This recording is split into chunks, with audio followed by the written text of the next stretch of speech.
When my older brother George and I were growing up, I was about 7 years old and he was about 13. We could only have one Coke between the two of us. We had to split it. And this is when Coke bottles were very popular, but they were only 6.5 ounces.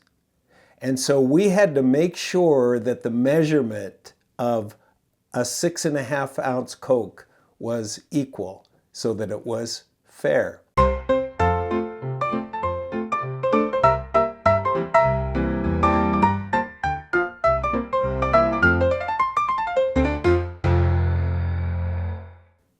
Now my brother, being the oldest, he would be the one that would do the pouring.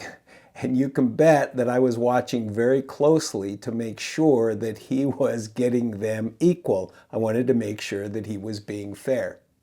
And so I would watch him carefully as he would pour the Coke into each glass, making sure that they were even.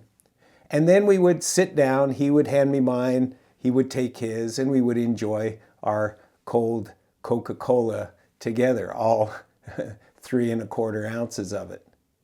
But I remember one time I had to use the restroom. So I got up and I warned my brother, you had better not drink any of my Coke.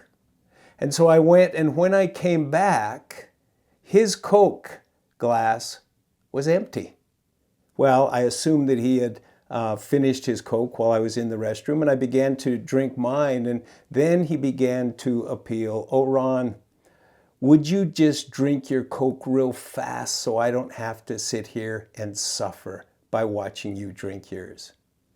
Well, I must have been naive because I fell right into his plot, and I drank my Coke very quickly, so much so that it burned my throat. And that is when the little whistling tune began. As George got up and he went to the refrigerator and he pulled out his glass of Coke.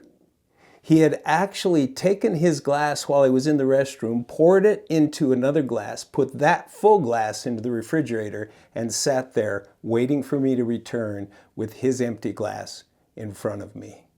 He took it out and slowly and methodically, he took a sip at a time, just giving me a... And he did that until the Coke was gone. Now here's the crazy thing about it. As I recall, I think that happened more than once. And how that could happen more than once, I can't tell you, other than obviously I wasn't the sharpest tool in the shed.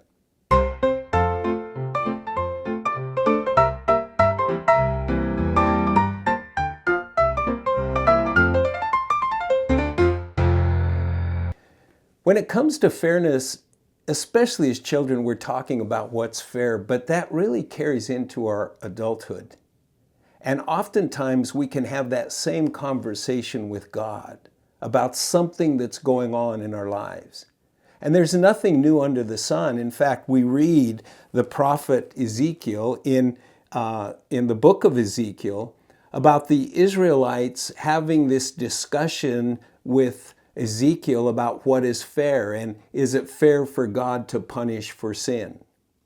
Ezekiel writes this, "Yet you say the way of the Lord is not fair. Hear now, O house of Israel, is it not my way which is fair and your ways which are not fair? When a righteous man turns away from his righteousness, commits iniquity, and dies in it, it is because of the iniquity which he has done that he dies. Again, when a wicked man turns away from the wickedness which he committed and does what is lawful and right, he preserves himself alive. Because he considers and turns away from all the transgressions which he committed, he shall surely live, he shall not die. Yet the house of Israel says, the way of the Lord is not fair. O house of Israel, is it not my ways which are fair and your ways which are not fair?"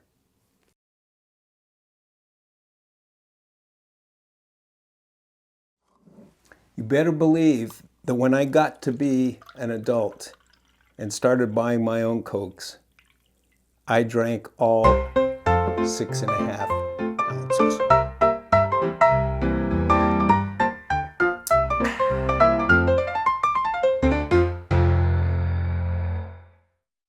Thanks for watching this week's video. If you're enjoying them, please give them a thumbs up and share them with someone.